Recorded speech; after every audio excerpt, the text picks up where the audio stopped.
Hello, welcome to this video. It's going to be a TBR of all the stuff I want to read in June because June is Pride Month, so these are all works that have LGBT plus characters or themes, and I'm hoping that I can do a lot of content centered around this in June. So I thought I'd do this little video to give you all a taste of what I will be reading. Most likely, a lot of these are just continuations of series I love, but some new ones, and then I'll also include books. And let me know what you'll think of this. Give me any recommendations. Since, like I said, a lot of these are going to just be continuing series or rereads even, I'm very open to new suggestions, especially books. Since I'm not as familiar with LGBT plus books, I'm more in the know about the manga, if you know what I mean. But yeah, without further ado, let's get to it. First, I'm going to start with some continuing series. This is literally just like all the LGBT plus manga I have not read in my collection, like every single volume, and these are the ones that I am planning to continue. First, we have volume 2 of A White Rose in Bloom, a girls love boarding school romance. It took a really long time for this volume 2 came out, that's why I haven't read it. And it's by one of my favorite creators, Asumike Nakamura. Even Though We're Adults volume 2 by Takako Shimura, who does 2 other works that are also on this list. But this one is about a married woman who cheats on her husband with another woman and kind of the repercussions of that. So not necessarily a love story, but pretty interesting discussions in this one from the first volume. Volume 6 of Given. I've been avoiding this one because I did not like the most recent arc, so I'm hoping this one kind of redeems the series for me, but it's kind of a deciding factor volume, and that's why I've been putting it off, because I do like a lot of the characters in this, I just am not sure about the direction it's going in. Volume 3 of My Love Mix-Up, I really love this so far, just haven't had a chance to read this one. It's a BL that starts off with kind of a misunderstanding love triangle, love square type situation, but really funny, and I'm really enjoying it. Volume 2 of Our Not So Lonely Planet Travel Guide. This one also took a while to come out after Volume 1, but it's about a couple who are traveling the world, and if they're still a couple at the end of this trip, they plan to get married.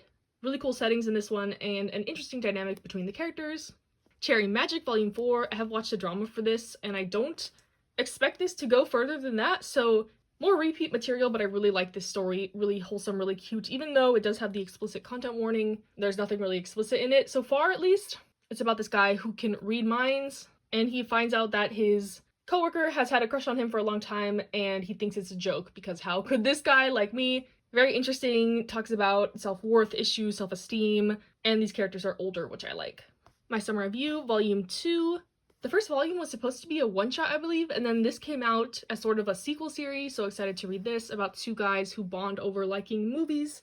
And it's a cute, fluffy read. I highly recommend the first volume, and I think I'm going to like this one as well. Volume 2 of Donuts Under a Crescent Moon. I really like Volume 1 of this. Another slow release, that's kind of a theme with these manga, but I'm glad they're being put out regardless. And I'm excited to get into this one. This one's about a woman who is kind of confused on why her relationships with men haven't been working out, and she meets this coworker who she's drawn to, and it seems like it's going to be a slow burn, cute adult romance. And Volume 7 of the Kasa-san series. I have been saving this one for a rainy day because these releases are, again, super slow. But this is my favorite girls' love series. Kind of the shy girl, more outgoing girl trope. Follows them from high school to college. This is technically like the sequel series when they're in college already. But like I said, I've just been waiting to read this one because I know I'm going to love it. And I don't know when the next volume is coming out. Now we're going to move to some new series I hope to be trying this month.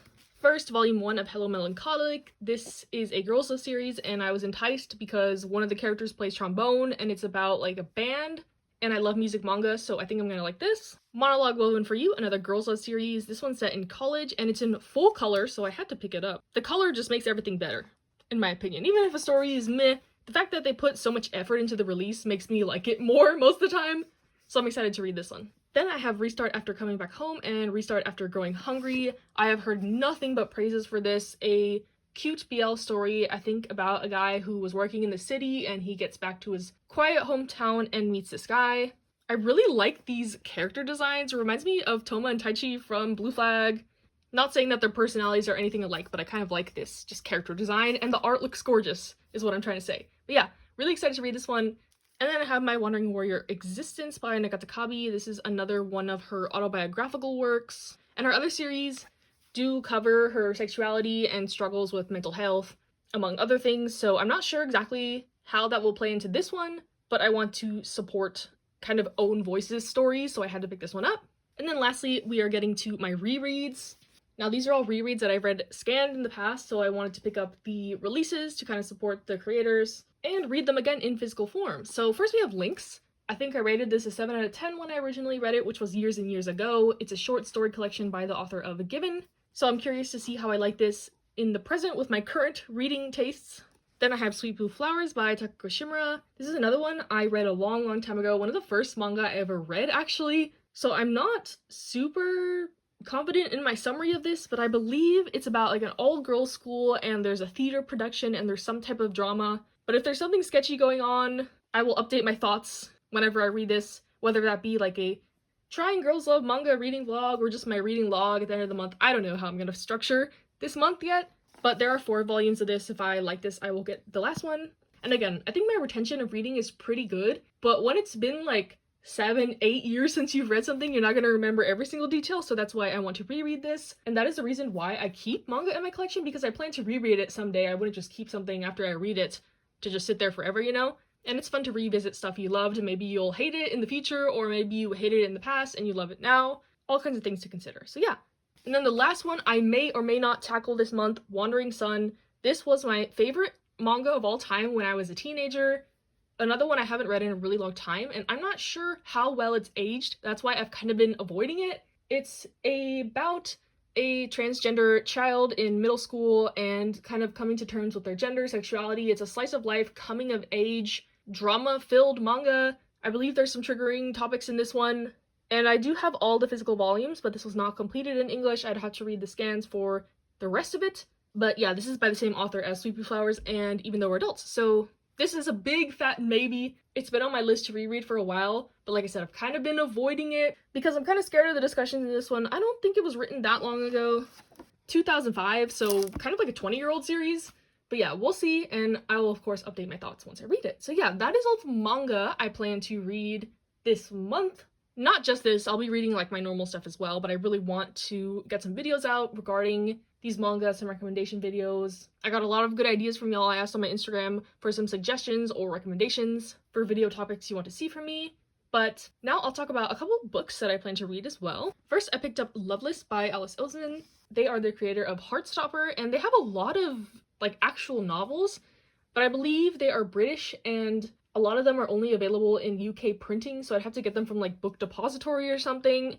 But this one is printed in an American release by like Scholastic. I never thought I'd buy another Scholastic book in my life. It's like a blast from the past, but I'm really excited to read this. I believe it involves an asexual, aromantic character, and I've heard some mixed reviews on this one, so I'm excited to read it myself and come to a conclusion.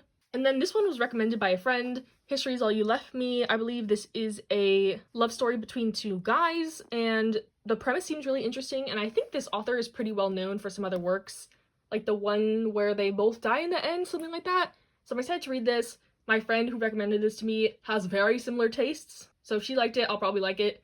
And then she also recommended me this one, Last Night at the Telegraph Club. This one is a sapphic novel, I believe, kind of set in the past? Yeah, it says 1954, so I'll be really interested to read this one, and that is all I have. Like I said, recommend me some books, recommend me some manga you think I'll like, and have a wonderful Pride Month if you're celebrating. I know we should be celebrating queer voices every day of the year, but Pride Month is special to a lot of people in the community, including myself, so I wanted to do something a little special, so you might be bombarded with Pride content from me. Just keep that in mind, but I'm really excited for it, and hopefully I can put out some good videos. So yeah. Thank you for watching, stay safe, stay happy, stay healthy, and I'll see you next time.